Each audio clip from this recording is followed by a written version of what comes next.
오늘 우리에게 주시는 하나님의 말씀은 요한계시록 11장 1절에서 6절까지 말씀입니다. 요한계시록 11장 1절에서 6절까지 말씀 우리 한 목소리로 같이 읽겠습니다. 같이 읽습니다.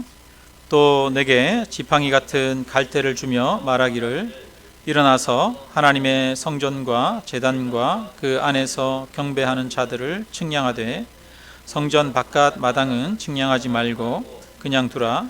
이것은 이방인들에게 주었은즉 그들이 거룩한 성을 42달 동안 짓밟으리라.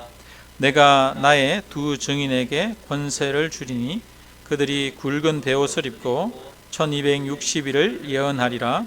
그들은 이 땅에 주 앞에 서 있는 두 감람나무와 두 촛대니 만일 누구든지 그들을 해하고자 하면 그들의 입에서 불이 나와서 그들의 원수를 삼켜버릴 것이요 누구든지 그들을 해하고자 하면 반드시 그와 같이 죽임을 당하리라.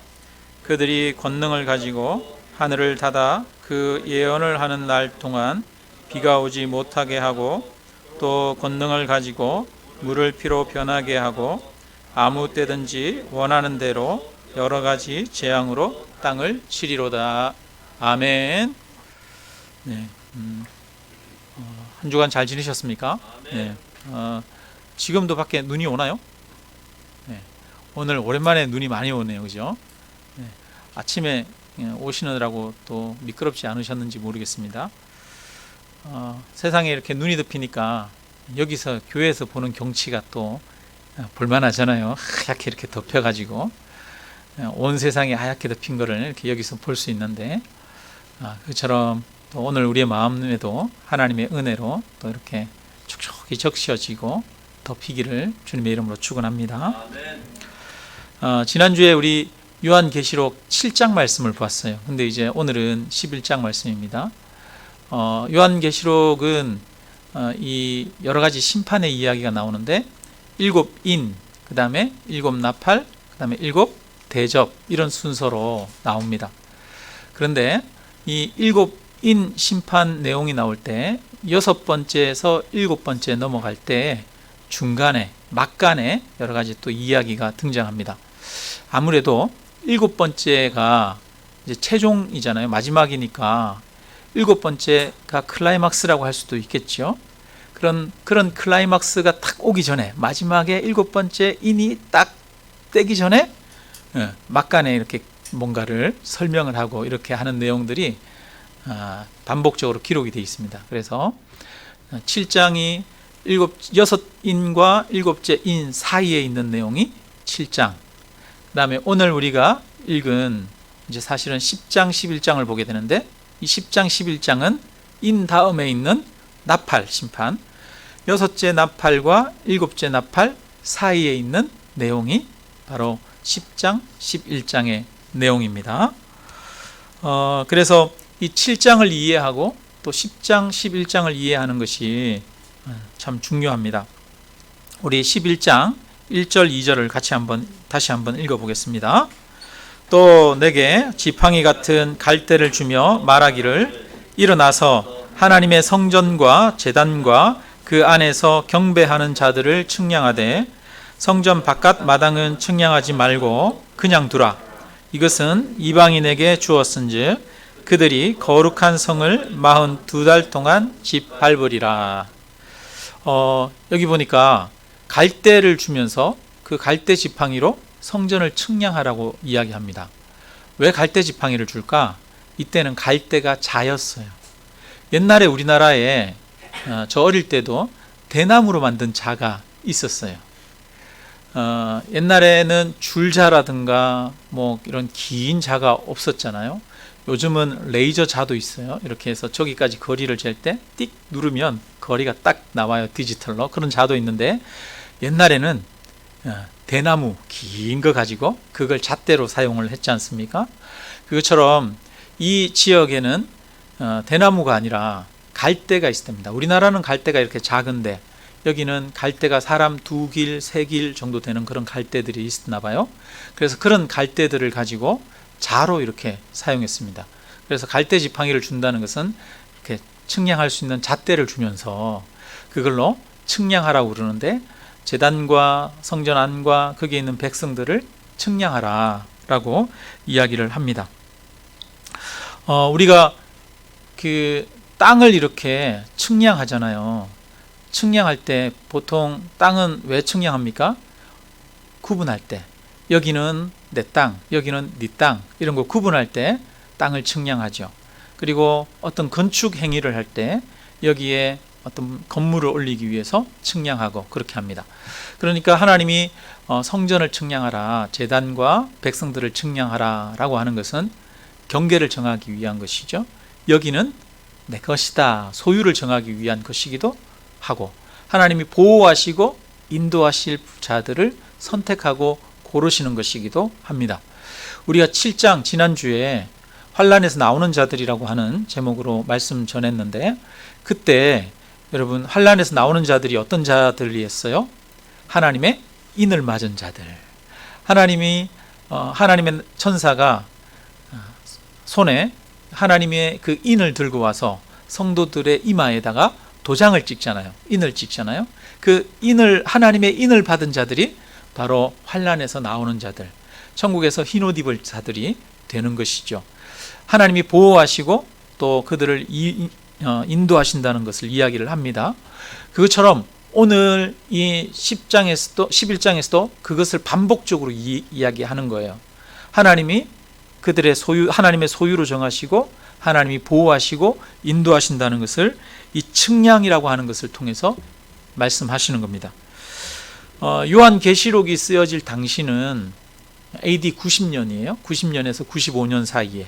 근데 이때는 예루살렘 성전이 무너져 내리고 없을 때입니다.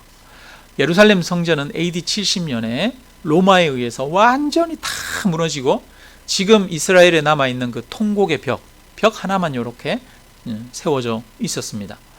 그러니까 여기에서 성전이라고 하는 것은 없는데 하나님이 환상을 보여주셔서 성전을 측량하라고 하셨어요. 이때 이 요한이 원래 에베소 교회에서 사도로 목회를 오랫동안 했었습니다. 30년 정도 목회를 하다가 유배를 갔는데, 이 에베소 교회는 누가 세운 교회냐 하면 바울이 세운 교회입니다. 바울이 거기서 오랫동안 3년 반인가 동안 거기서 목회를 하죠. 바울이 쓴 고린도 전서는 한 60년경에 AD 60년경에 쓰여진 책인데요. 요한계시록보다 한 30년 전에 쓰여진 책이에요. 근데 고린도 전서에 보면 3장 16절에 너희가 하나님의 성전인 것을 알지 못하느냐 이렇게 이야기합니다. 그러니까 바울이 에베소 교회, 아시아 교회를 세우고 거기에서 목회를 했었어요. 그럼 바울이 편지를 썼는데 뭐라고 그러냐면 너희가 바로 성전이다 라고 이야기했습니다. 성도들이 성전이라는 거예요. 이 당시에는 초대교회 때 교회 건물 이런 것처럼 우리가 예배드리는 이런 공간이 따로 없었습니다. 십자가가 이렇게 탁 세워져 있고 이런 건물이 없고, 그냥 어떤 한 성에 들어가서 어떤 사람이 자기 집을 제공해 주면 그 집이 바로 교회가 되는 겁니다. 그래서 집에서 예배를 드렸어요. 그러니까 건물의 성전 개념이 무너져 내리고 없던 때에 너희가 성전이다 라고 이야기했습니다. 그 말은 바로 교회가, 하나님의 백성의 공동체가 성전이다 라고 하는 것을 이야기를 했어요. 이 이야기는 일찍부터 바울이 가르친 거예요. 그리고 바울이 그 가르침을 이어받아서 아시아 지역에서 목회한 사람이 이 요한입니다. 그렇다면 여기에서 성전 개념은 무엇일까요? 성전은 바로 예루살렘 성전을 측량하라고 하는 그런 게 아니라 이 성전은 바로 성도들을 이야기하는 것이고 바로 교회를 이야기하신다는 것입니다.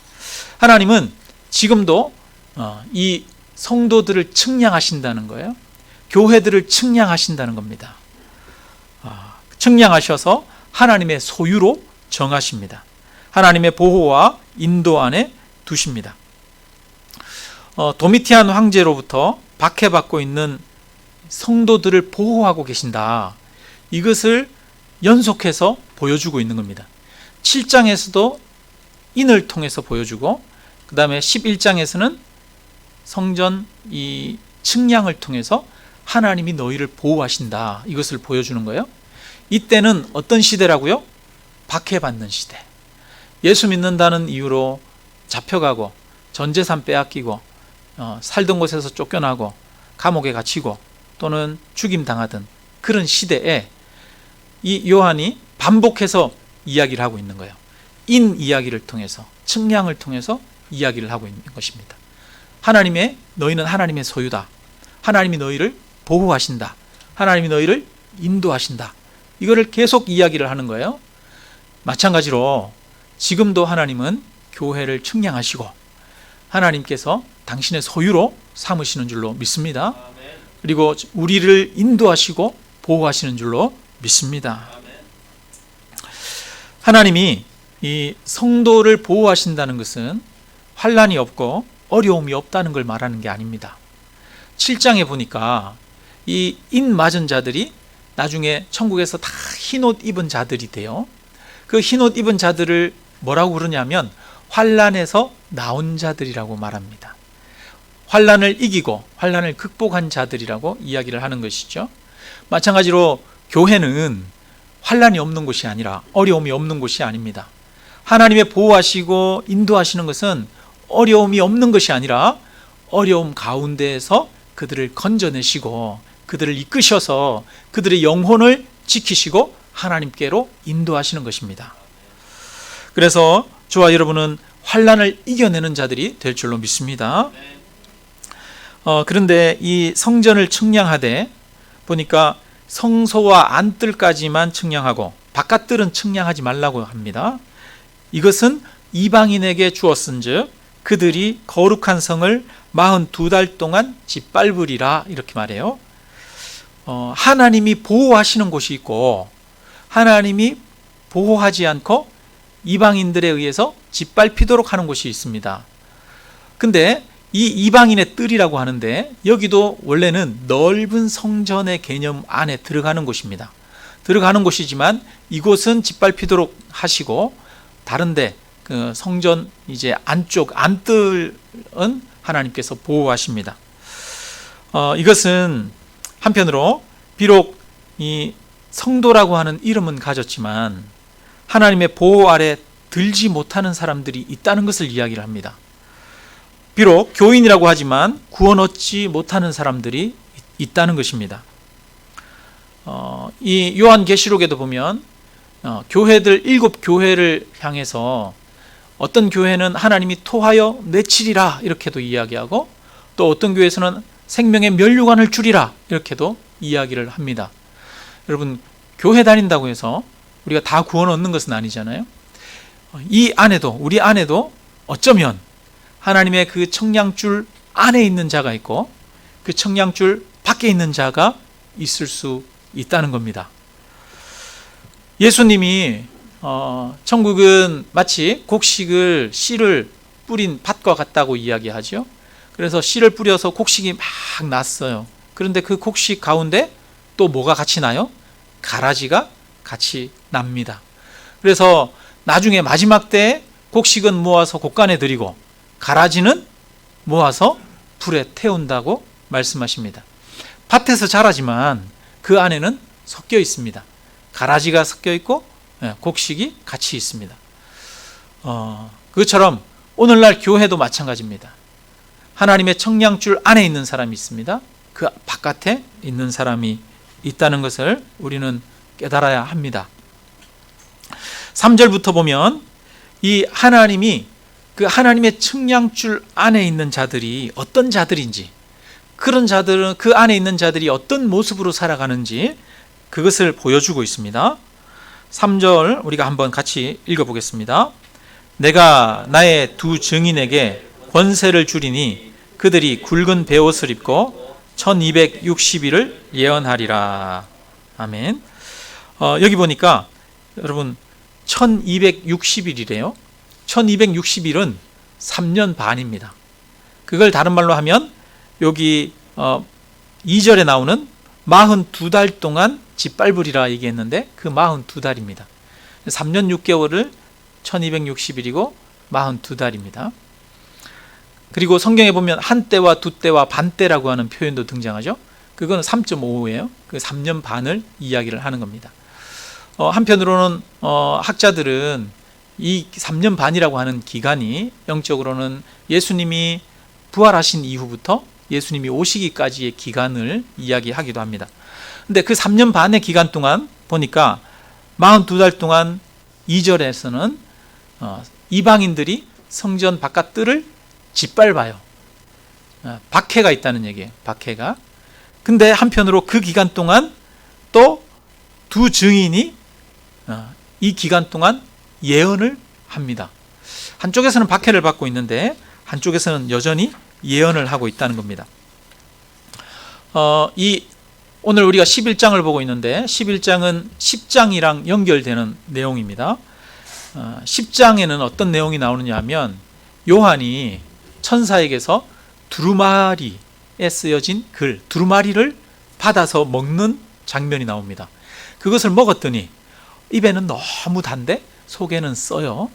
그리고 나서 이제 먹고 나서 천사가 그에게 말합니다. 11절 보면 10장 11절을 보면 같이 읽어봅니다. 그가 내게 말하기를 내가 많은 백성과 나라와 방언과 임금에게 다시 예언하여야 하리라 하더라. 하나님이 두루마리를 주고 나서 네가 이 많은 백성과 나라와 방언과 임금은 온 세상을 말합니다. 온 세상의 사람들에게, 믿지 않는 사람들에게 예언하여야 하리라. 하나님의 말씀을 증거하여야 하리라. 선포하여야 하리라. 이렇게 말씀하고 있어요. 그래서 세례 요한에게 이 사도 요한에게 주신 하나님의 명령이, 사명이 예언하는 것입니다. 하나님의 말씀을 증거하는 것입니다. 근데 지금 보니까 3절에 이 두 증인이 뭐를 하고 있어요? 11장 3절에 내가 나의 두 증인에게 권세를 주리니 그들이 굵은 베옷을 입고 1260일을 뭐 하리라? 예언하리라. 이렇게 말해요. 사도 요한이 받았던 그 예언의 사명을 누가 감당하고 있어요? 두 증인이 감당하고 있다는 거예요. 그러면 여기서 두 증인이 누군가? 이것을 살펴보는 게 중요하겠죠. 여러분, 두 증인은 그 다음 절에 나오는 것을 볼 필요가 있습니다. 4절에 보니까 그들은 같이 읽습니다. 이 땅에 주 앞에 서 있는 두 감람나무와 두 촛대니. 자, 그들은 뭐예요? 두 감람나무고 또 두 촛대래요. 그러면 여기에서 두 증인과 두 감람나무와 두 촛대는 같은 거라는 얘기예요. 그죠? 그들은 두 감람나무와 두 촛대니 이렇게 말했으니까 같은 것을 다르게 표현하고 있어요. 그런데 우리가 그러면 이것을 알 수 있는 이게 무엇을 상징하는 것인지 알 수 있는 구절은 이 요한계시록 안에서 찾아보면 촛대에 대한 것이 무엇인지를 알 수 있습니다. 1장 20절에 보니까 이렇게 말해요. 7별은 7교회의 사자요 7촛대는 7교회니라. 자, 촛대는 뭐라고요? 교회요. 그럼 감람나무는 뭐라고요? 교회예요. 그러면 두 증인은 뭐예요? 교회예요. 교회. 두 증인은 바로 성도들을 이야기하는, 교회를 얘기하는 것이고, 감람나무도 교회를 상징하는 것이고, 촛대도 교회를 상징하는 것입니다. 각각 다른 측면을 강조해서 이야기를 하는 것이죠. 촛대는 빛난다는 것이잖아요. 불을 밝히는 것이에요. 그래서 하나님의 진리를 밝히는 것이라는 것을 나타내는 것이죠. 자, 어쨌든 여기에 보니까 성도들이 지금 뭐를 하고 있냐면 교회가 예언을 하고 있다는 거예요. 하나님의 말씀을 증거하고 있다는 것입니다. 하나님이 측량한 그 성전 안에 있는 교회 성도들은 무엇을 하고 있느냐? 하나님을 향해 하나님의 예언을 전하고 있어요. 하나님을 증거하고 있다고 하는 겁니다. 예수님이 부활하신 후에 그 제자들이 다 모였어요. 예수님이 승천하시고 나서 제자들이 이렇게 다 모였는데 몇 명이 모였을까요? 11명. 한 명이 빠졌어요. 12제자 중에. 누구? 가룟 유다. 가룟 유다는 예수님을 팔아버리고 스스로 자기 양심에 찔려서 목숨을 버리죠. 그래서 11명의 제자만 남았는데 그때 베드로가 그 자리에서 딱 일어서서 이야기를 합니다. 가룟 유다는 이제 떠나고 없고 우리가 11명이 남았는데 우리가 가룟 유다를 대신해서 일할 사람을 한 명 뽑아야 되겠습니다. 한 명을 더 뽑아서 그 사람이 예수 그리스도를 증언하도록 해야겠습니다. 이렇게 말해요. 그래서 사도들의 이 사명이 무엇인지를 이야기를 합니다. 사도들의 사명은 무엇이냐? 예수 그리스도를 증언하는 겁니다. 증언. 여러분, 어떤 사고나 이런 게 나면 그 증언하는 사람이 굉장히 중요하죠. 증인이 중요하죠. 가끔 가다가 이렇게 현수막 같은 거 붙어 있습니다. 교통사고 목격한 사람을 찾습니다. 목격자라고 해서 다 증인이 되는 거 아니잖아요. 증인이 되어줘야 되는 거잖아요. 그래서 증인의 역할이 굉장히 중요한데 예수 그리스도를 증거하는 자들이 사도고 예수 그리스도를 증거하는 자들이 바로 교회라고 하는 것입니다.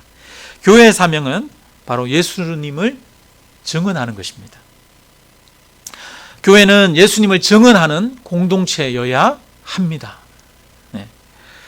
근데 한번 잘 생각해 보세요. 지금 요한계시록을 쓰고 있는 이때가 어느 때입니까? 도미티안 황제가 교회를 박해하는 때입니다. 이 요한은 지금 박해를 받아서 반모섬에 유배를 가 있습니다. 그리고 어떤 형제들은 죽임까지 당하기도 했습니다. 그런데 이런 때에 요한은 그리스도인들을 향해서 뭐라고 합니까? 우리라 그러면 이렇게 막 박해가 거세면 뭐라고 그럴까요? 야, 숨죽이고 가만히 있어. 야, 조용히 있어. 이때가 지나가기를 기다려. 우리는 어쩌면 그렇게 이야기할지도 몰라요. 그런데 요한은 지금 뭐라고 합니까? 야, 기다려. 지금은 때가 아니야. 이렇게 이야기하는 게 아니라 나가서 증인이 되라고 이야기합니다. 지금 성전 바깥의 땅이 이방인들에 의해서 짓밟히고 있는데 42달 동안 짓밟히고 있잖아요. 42달 동안 짓밟히는 그때에 두 증인은 1260일 동안 그 짓밟히는 그 기간 동안 하나님을 증언한다는 것입니다. 박해가 있지만 증언하는 것입니다. 그래서 바울은 너는 말씀을 전파하라. 때를 얻든지 못 얻든지 항상 힘쓰라 라고 이야기합니다. 때를 얻든지 못 얻든지 이 말은 박해를 받든지 안 받든지 상황이 어떻든지 증거하라는 것입니다. 올해 코로나가 이렇게 초기에 교회에서 많이 발생하면서 교회들이 욕을 참 많이 먹었어요.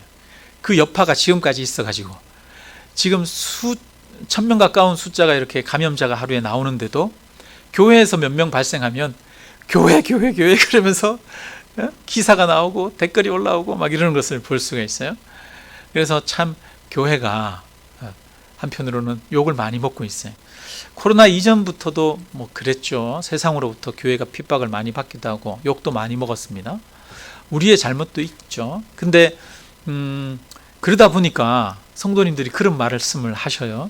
어디 가가지고 다른 사람한테 예수 믿으십시오 이 얘기하기가 뭐해요? 부끄럽다. 부끄럽다. 이런 이야기를 하셔요. 사실은 좀 그렇죠. 위축되죠. 이렇게 자꾸 욕을 먹고 그러면 위축됩니다. 예수님에 대해서 말하는 게. 그런데 요한이 편지를 쓸 때는 이것보다 더하던 때였다는 거예요. 예수 믿으라고 하면 재산을 다 빼앗기고 감옥에 갇히고 살던 곳에서 추방당하고 고문당하고 죽임당하던 그런 시절입니다. 그런데도 하나님이 너의 영혼을 보호하시니 증인이 되라고 그렇게 말합니다. 여러분, 우리의 사명은 예수님의 증인이 되는 데 있는 줄로 믿습니다. 3절에 내가 나의 두 증인에게 권세를 주리니 그들이 굵은 베옷을 입고 1260일을 예언하리라 말합니다. 증인은 굵은 베옷을 입습니다. 굵은 베옷은 염소 털 옷으로 짠 건데 거친 옷입니다. 베옷은 상을 당했거나 이럴 때 슬플 때 쓰는 말입니다. 입는 옷입니다. 근신할 때 입는 옷입니다. 결코 화려한 옷이 아닙니다. 교회는 굵은 베옷을 입어야 합니다. 교회가 입어야 하는 것은 비단 옷이 아닙니다. 활락과 즐거움을 구하는 곳이 아닙니다. 세상의 성공과 안락함을 구하는 곳이 아닙니다. 증인이 되기 위해서 베옷을 입고 죽음을 무릅쓰고 고난과 환난 받기를 주저하지 않는 것이 교회라고 하는 것입니다. 1260일은 핍박당하는 기간입니다. 그 핍박 속에서도 굴하지 않고 말씀을 증언하는 교회가 되어야 합니다. 이 증인은 두 감람나무와 촛대라고 말합니다. 감람나무, 여러분 감람나무는 올리브나무, 기름나무예요. 그 기름으로는 등불을 밝히는 데 쓰기도 했습니다. 한편으로는 또 제사장이나 선지자나 왕을 세울 때 그 기름을 발라서 안수했습니다. 하나님이 그를 세우셨다는 증거로 사용했습니다. 그 기름은 한편으로 성령의 기름 부으심을 나타내는 데도 쓰였습니다. 여러분, 성령의 기름 부으심을 보여줍니다. 사도행전 1장 8절에 보면 오직 너희에게 성령이 임하시면 너희가 무엇을 받고? 권능을 받고 예루살렘과 사마리아와 땅끝까지 이르러 내 증인이 되리라. 여러분, 성령이 임하시면 뭐가 되리라? 증인이 되리라 라고 이야기를 합니다. 교회는 여러분 성령의 공동체입니다. 교회를 감람나무로 이야기하는 것은 교회는 하나님의 성령의 공동체가 되어야 된다는 겁니다. 성령이 하시는 사역이 무엇입니까? 오직 성령이 너희에게 임하시면 성령을 통해서 권능이 나타납니다. 그리고 증인이 되어집니다. 여러분, 성령은 자기 만족을 위해서 주어지는 그런 영이 아닙니다. 많은 성도들이 착각을 합니다. 성령을 통해서 마음의 평안을 얻고 성령을 통해서 여러 가지 은사들을 개발하고 성령을 통해서 자기 만족을 얻으려고 하는 그런 사람들이 있습니다. 여러분, 성령은 우리의 만족을 위해서 부어지는 성령이 아닙니다. 성령은 하나님의 사역을 위해서 부어지는 영입니다. 하나님의 나라를 위해서 자신을 들여서 헌신하기로 작정하는 자들에게 하나님께서는 성령을 부으십니다. 그리고 그것을 감당할 수 있는 권능을 허락하십니다. 교회는 하나님이 주시는 사역을 감당하는 공동체가 되어야 합니다. 그래서 성령의 충만함을 받아야 합니다. 바라기는 저와 우리 교회가 성령의 기름 부으심을 받아 예수님의 증인이 되기를 주님의 이름으로 축원합니다.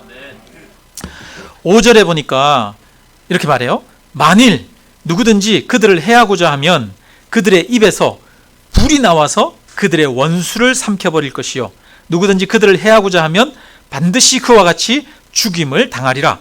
6절, 그들이 권능을 가지고 하늘을 닫아 그 예언을 하는 날 동안 비가 오지 못하게 하고, 이렇게 말합니다. 여러분, 이것은 엘리야에게 나타났던 하나님의 역사를 이야기를 하는데요. 엘리야가 3년 6개월 동안 비가 오지 않게 했잖아요. 그죠? 그리고 그 다음 구절에 보니까 또 권능을 가지고 물을 피로 변하게 하고 아무 때든지 원하는 대로 여러 가지 재앙으로 땅을 치리로다, 이렇게 말해요. 근데 여러분, 물을 피로 변하게 했던 사람 누구? 모세가 연상이 되는 거죠. 여러분, 여기서는 한편으로는 엘리야와 모세가 떠오르게 하는 그런 말씀입니다. 근데 교회가 엘리야와 모세와 같은 그런 능력을 행할 것이라고 말하고 있습니다. 교회를 핍박하는 자들 가운데 하나님은 오히려 교회를 보호하시고 핍박하는 자들을 재앙으로 치실 것을 이야기를 합니다. 여러분, 지금까지 전 세계에서 교회를 핍박했던 세력들 중에 남아있는 세력들이 있습니까? 교회를 핍박하던 자들은 모두가 한결같이 하나님의 심판을 받았습니다. 여러분, 하나님께서는 교회를 보호하십니다. 교회를 치는 자들에게 교회를 통해서 불이 나와서 그들을 삼켜버리게 하십니다. 이스라엘 백성들을 구박했고 박해했던 바로는 망했습니다. 그 군대가 모두 물에 수장당했습니다. 이처럼 하나님의 보호가 있다는 것입니다. 여러분, 모세와 엘리야는 어떤 사람입니까? 엘리야는 이 당시 아합 왕이 다스리고 있었고 이세벨이 바알을 섬기던 때였습니다. 아합의 선지자들, 바알을 섬기고 아세라를 섬기는 선지자 850명과 이 엘리야 한 명이 850대 1로 갈멜산에서 기도 대결을 펼칩니다. 850대 1로 싸운 사람이 엘리야입니다. 모세는 어떤 사람입니까? 모세는 대제국 애굽 왕 바로 앞에 나아가서 이스라엘 백성들을 보내라고 요구하면서 그때마다 하늘에서 재앙이 내려서 애굽을 심판했던 그 사람입니다. 엘리야는 아합 왕의 칼날에도 굴하지 않았던 사람이고, 모세는 바로 왕의 위협에도 굴하지 않았던 사람입니다. 하나님은 그들을 보호하셨고 그들을 통해서 하나님의 역사를 이루셨습니다. 너희가 엘리야같이 모세같이 나아가라는 것입니다. 로마 황제의 서슬푸른 칼날에도 굴하지 말라는 것입니다.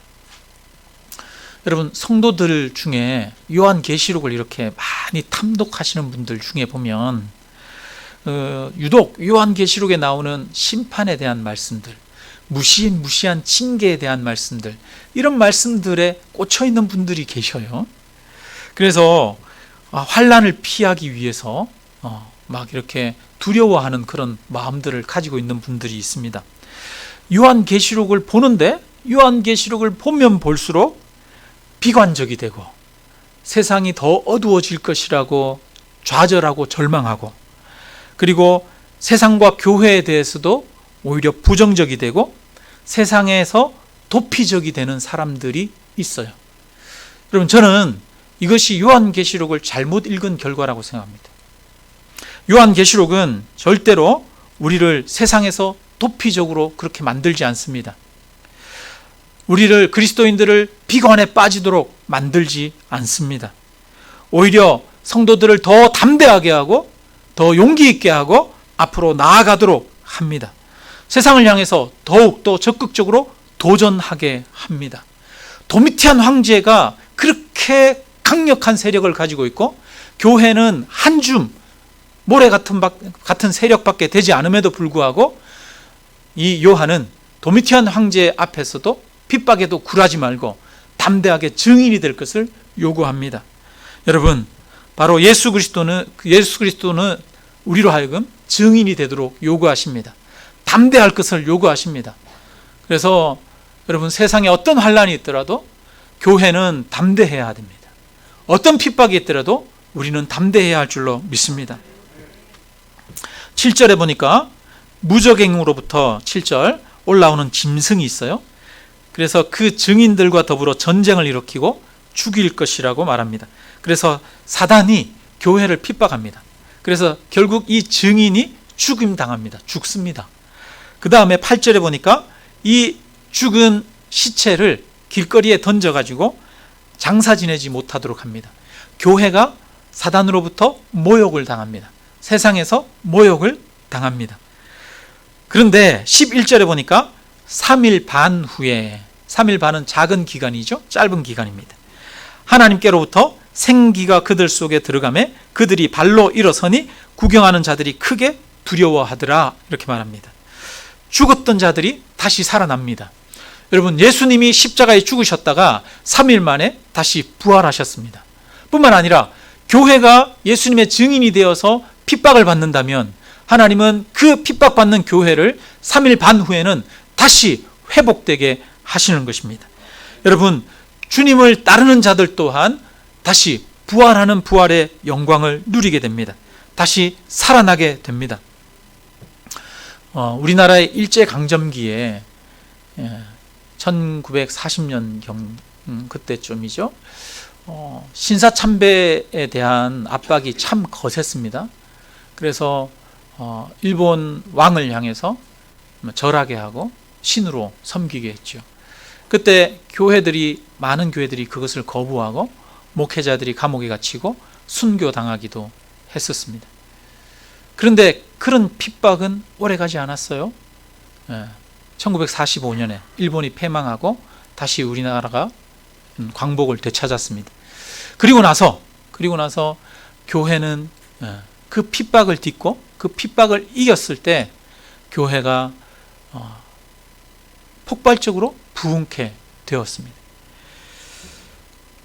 죽음 이후에 오히려 교회는 다시 부활하게 됩니다. 여러분, 중국에도 보면 중국에 원래 복음이 굉장히 일찍 들어갔어요. 그런 말들이 있습니다. 도마도 12명의 사도 중에 한 명이죠. 도마가 인도를 거쳐서 중국으로 갔다는 그런 설도 있어요.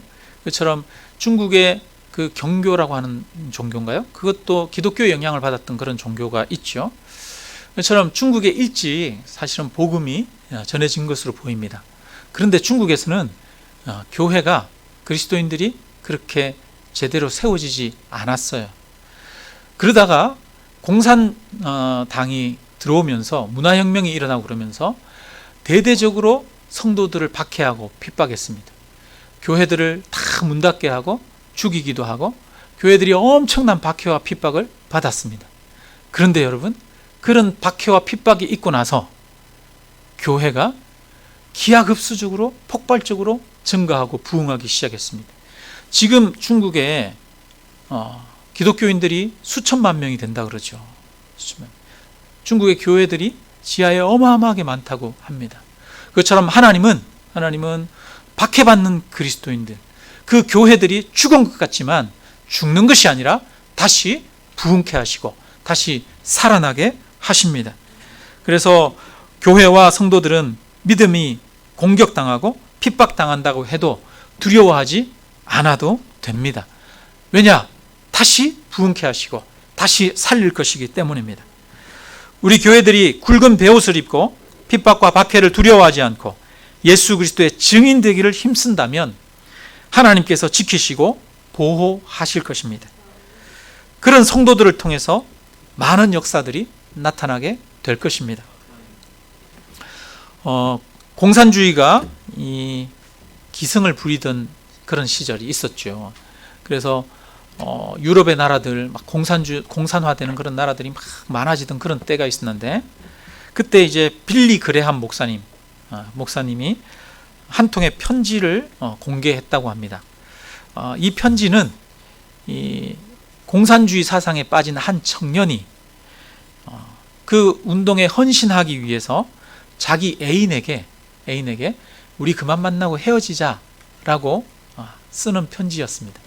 우리 옛날에 그런 경우들이 있었죠. 군대 가기 전에 남자들이 애인을 이제 자유롭게 하기 위해서 애인한테 헤어지자 그러고 군대 가는 경우, 가끔 그런 경우 있었죠. 그런 경우처럼 이제 큰 일을 앞두고 헤어지자고 그러면서 편지를 쓴 거예요. 이 공산주의에 매료된 청년이. 그 내용을 보면 이렇습니다. 우리 공산주의자들은 사망률이 높습니다. 총에 맞아 교수형을 당하고 조롱당하고 직업을 잃고 있습니다. 우리 중 상당한 퍼센트는 이미 죽었거나 감옥에 갇혀 있습니다. 우리는 대부분 가난하게 살고 있습니다. 우리는 좋은 집, 좋은 자동차를 가질 여유도 없습니다.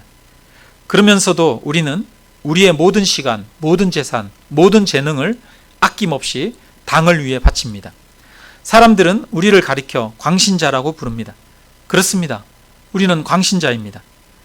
우리의 삶은 오직 하나의 목적, 세계 공산화의 노력에 의해 지배되고 있습니다. 내가 죽도록 갈망하는 것이 있다면 그것은 공산주의가 실현된 세상입니다.